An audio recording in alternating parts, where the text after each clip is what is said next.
Britain today is a democratic country with free speech, a strong NHS, a welfare system, and civil rights.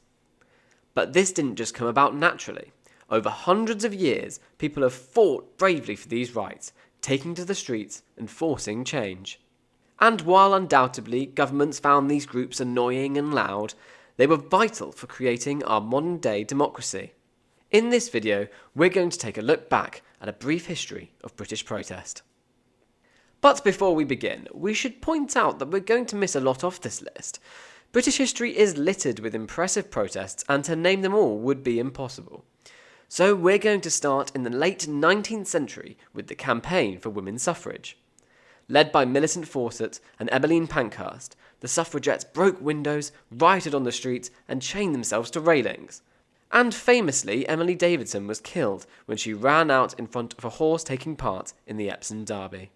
While it took several more years until women achieved the right to vote, the suffragette movement was undoubtedly a huge part of this, making headlines around the world.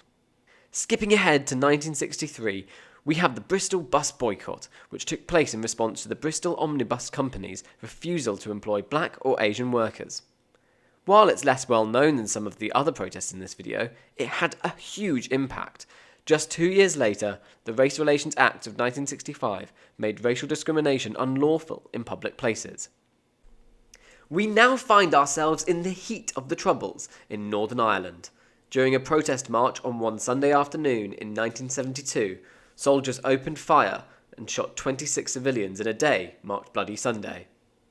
It took another 2 decades before the Good Friday Peace Agreement was signed, but this dark event stayed in the minds of many for years. In the 1980s, the miners' strike sparked up in reaction to colliery closures by Margaret Thatcher. This and the LGBT protests came together in the Lesbians and Gays Support the Miners Alliance. Here, pro-LGBT groups mixed with striking miners to demand better rights and to raise money for the families of those striking. Not only did the group help the miners, but it raised awareness and support for LGBT issues.